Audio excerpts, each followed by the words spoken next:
Welcome to class. पहला chapter class 10th का वास्तविक संख्याएं हैं। वास्तविक संख्याओं मैंने आपको बताया था परिमेय संख्याएं क्या होती हैं। मैं फिर से रिपीट करती हूँ। परिमेय संख्याओं के लिए परिमेय संख्याएं हमारी वे संख्याएं होती हैं जिनको हम अंश बटे हर के रूप में लिख सकते हैं, जिनको हम P अपॉन Q के रूप में लिख सकते हैं, जहाँ पे Q का मान कभी 0 नहीं होना चाहिए। जैसा कि आपको बताया जा चुका है कि जिन परिमेय संख्याओं को P अपॉन Q के रूप में व्यक्त कर सकते हैं उन्हें परिमेय संख्या कहते हैं। जहां P और Q जो है वो हमारे पूर्णांक है। पूर्णांकों के बारे में आपको बताया जा चुका है। पर Q का मान कभी 0 नहीं होना चाहिए। इसका मतलब ये है कि जो हमारा हर है वो कभी भी 0 नहीं होना चाहिए। अगर हर 0 हो जाएगा तो वो डिफाइनेबल नहीं होगा, वो हमारा अपरिमित हो जाएगा जिसको हम डिफाइन नहीं कर सकते हैं। और किसी भी संख्या के बटे में अगर 0 होता है तो उसका मान अनंत होता है। एनी नंबर अपॉन अगर 0 है तो इसकी वैल्यू हमारी इनफाइनाइट होती है, इसको हम अनंत कहते हैं। अब बात करते हैं हम परिमेय संख्याओं का दशमलव निरूपण। अगर कोई परिमेय संख्या है, फॉर एग्जाम्पल हमारा लिखा है 1/4, इसका मतलब क्या होता है कि हम 4 से 1 में डिवाइड करेंगे। डिवाइड नहीं हो रहा है, 0 लगाया, पॉइंट लगाया, यहाँ आया। 4 2 8 हो गया, यहाँ पे हमारा 2 रिमाइंडर हुआ। दशमलव लगाने के बाद में यहाँ पे हम 0 बढ़ा सकते हैं और 4 5 हमारा कितना हो गया 20, पूरा डिवाइड हो गया। अगर हम इसको कह सकते हैं, इसको हम लिख सकते हैं कि 1/4 जो होगा वो 0.25 आएगा। इसके अलावा अगर हम एक डिजिट और ले लेते हैं, फॉर एग्जाम्पल मैंने लिया यहाँ पे 2/3। इसका मतलब क्या है कि 3 से हमने 2 में डिवाइड किया, पॉइंट लगाया, 0 बढ़ाया और इसके बाद में 3 6 18, 2 हुआ, पॉइंट लगा चुके हैं, 0 बढ़ाया, 3 6 18 फिर से हुआ। तो आप यहाँ पे देख सकते हैं कि यहाँ पे जो हमारी वैल्यू है, रिमाइंडर जो है वो कंटिन्यू 2 ही आ रहा है और ये वैल्यू हमारी लगातार आती ही जा रही है। ये रिमाइंडर हमारा हमेशा 2 ही रहेगा, ये वैल्यू कभी भी ख़त्म नहीं होगी। जब हमारा विभाजन जो होता है वो पूर्ण नहीं होता है तो इस प्रकार की जो संख्याएं होती हैं उन संख्याओं को, जैसे जितने भी अंक हमारे रिपीट हो रहे होते हैं उन संख्याओं के ऊपर हम बार लगा देते हैं, इसको बार बोलते हैं। इसके अलावा जो संख्याएं हमारी पूर्ण विभाजन नहीं होती, पूर्ण विभाजित नहीं होती हैं, तो इनको हम कहते हैं कि ये अशांत दशमलव हैं। ये दशमलव का निरूपण जो है अशांत है। अशांत दशमलव संख्या है। और जो संख्याएं हमारी पूर्ण विभाजित हो जाती हैं, जैसे कि यहाँ पूरा विभाजन हो गया है, तो जो 1/4 है इसको हम कहते हैं कि ये हमारी शांत दशमलव संख्या है।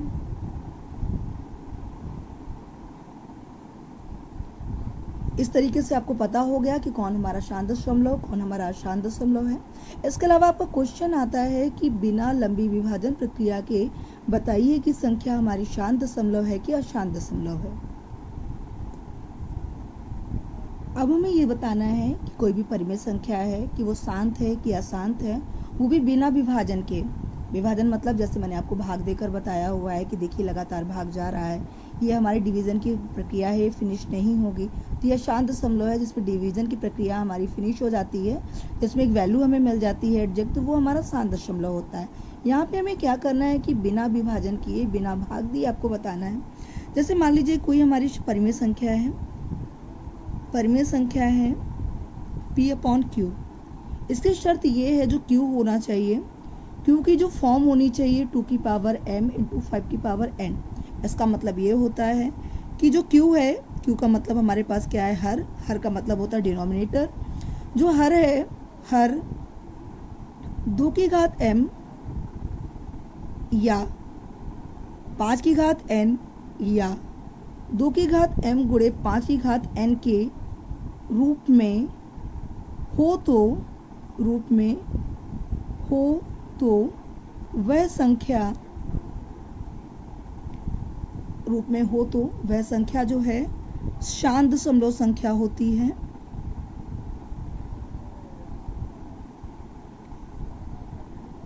शांत दशमलव संख्या होती है। यदि किसी संख्या में, जैसे कि फॉर एग्जाम्पल ले लेते हैं हम लोग, यहाँ पे जैसे लिखा है हमारा 1/3600। तो 1 तो ठीक है। अभी हमें क्या देखना है, हमें हर को देखना है।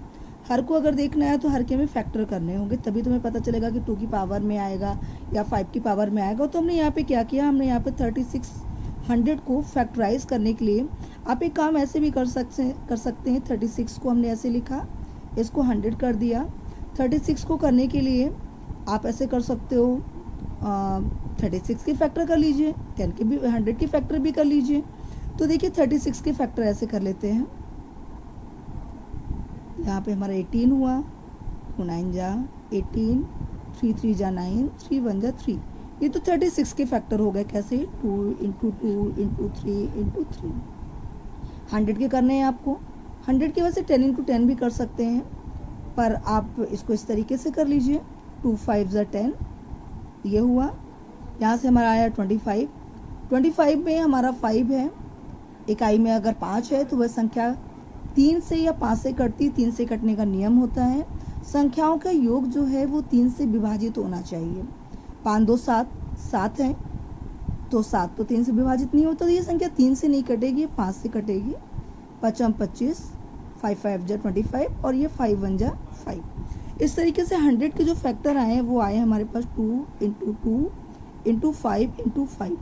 अगर आप इसको लिखना चाहें तो आप लिख सकते हैं 1 2 3 4। 2 की पावर कितनी हो गई, 4 हो गई। 3 की पावर कितनी हो गई, 2 हो गई। और 5 की पावर भी कितनी हो गई, 2 हो गई। इस तरीके से हमने लिख लिया। अगर इसको हमें लिखना है तो कैसे लिखेंगे, हमने 1/3600 को ऐसे लिख दिया है। यहाँ पे आप देख रहे हैं कि मैंने शांत दशमलव की कंडीशन बताई है कि जो हर है वो 2 की घात m या 5 की घात n या 2 की घात m गुणे 5 की घात n के रूप में हो तो शांत दशमलव होगा। शांत दशमलव संख्या होगी। आप यहाँ पे देख रहे हैं कि यहाँ 2 की पावर तो है, ठीक है, 5 की पावर भी है, पर ये 3 की पावर लिखी हुई है जो कि नहीं होनी चाहिए थी, पर यहाँ पे है।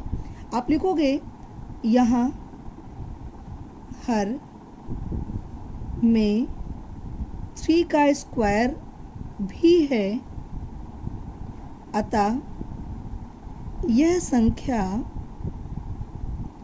2 की घात m गुणे 5 की घात n के रूप में नहीं है। अगर नहीं है तो ये संख्या हमारी कैसी होगी, अतः यह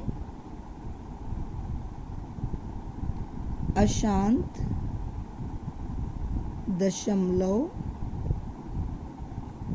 संख्या है। अशांत दशमलव संख्या, ये संख्या हमारी कैसी संख्या होगी, ये संख्या हमारी अशांत दशमलव संख्या होगी। तो अगर कोई भी क्वेश्चन हमको दिया हुआ है, अगर सपोज उसमें 2 की पावर तो है, 5 नहीं है, कोई दिक्कत नहीं, तभी वो हमारा शांत दशमलव होगी। 5 के फैक्टर्स हैं केवल, तो भी वो शांत होगी। 2 और 5 के अलावा अगर कोई और भी वैल्यू आती है हमारे फैक्टर में, डिवीज़न में, तो वो संख्या हमारी अशांत दशमलव होगी। इसी तरीके से हम बताते हैं बिना भाग दिए कि संख्या हमारी शांत दशमलव होगी कि अशांत दशमलव होगी। अशांत दशमलव संख्याएं हम जान चुके हैं कौन सी संख्याएं होती हैं, जिनमें जो हर होता है वो 2 की पावर m या 5 की पावर n के अलावा अगर कोई भी डिजिट होती तो वह अशांत दशमलव होता है। अब अशांत दशमलव संख्याओं को मैंने बताया कि जितने भी नंबर्स हमारे रिपीट हो रहे होते हैं उनके ऊपर हम बार लगा देते हैं। अब इसको सरलतम रूप में व्यक्त करना है, मतलब इसको परिमेय संख्या में व्यक्त करना है। इसको सबसे पहले हम रिप्रेजेंट कैसे करेंगे, इसको हम लिखेंगे x इक्वल टू लिखेंगे 0.6 के ऊपर बार। इसका मतलब होगा 0.6666 कंटिन्यू हमारा ये नंबर होगा। इसको इस तरह से रिप्रेजेंट करेंगे। सेकेंड लाइन में भी हम यही चीज़ लिख लेते हैं। अब मेन बात ये है, यहाँ पर ये समझने की बात है कि यहाँ पे कितने नंबर रिपीट हो रहे हैं। यहाँ पे लिखा है 0.6666। कितने नंबर रिपीट हो रहे हैं, केवल एक नंबर रिपीट हो रहा है। अगर एक नंबर रिपीट हो रहा है तो हम दोनों पक्षों में 10 का गुणा कर देते हैं। तो यहाँ पे हम लिख सकते हैं, ऐसे लिख सकते हैं यहाँ पर, समीकरण 1 में दोनों पक्षों में हम 10 का मल्टीप्लाई करेंगे।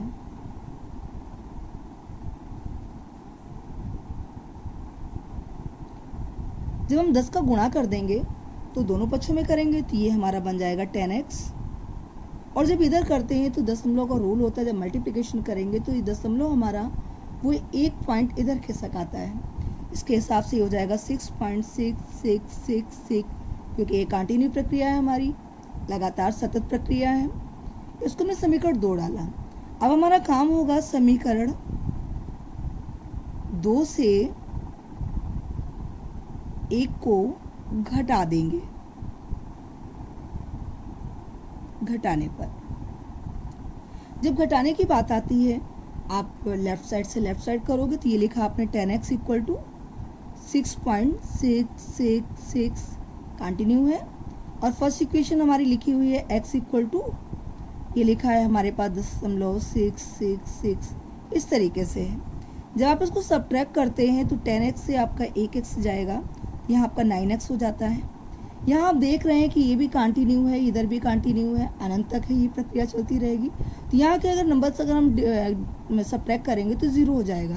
अब यहाँ पे देखते हैं 6 से 0 जाएगा तो यहाँ 6 हो गया, 6 से 0 गया 6 हो गया, और इधर हमारा पूरा 0 है।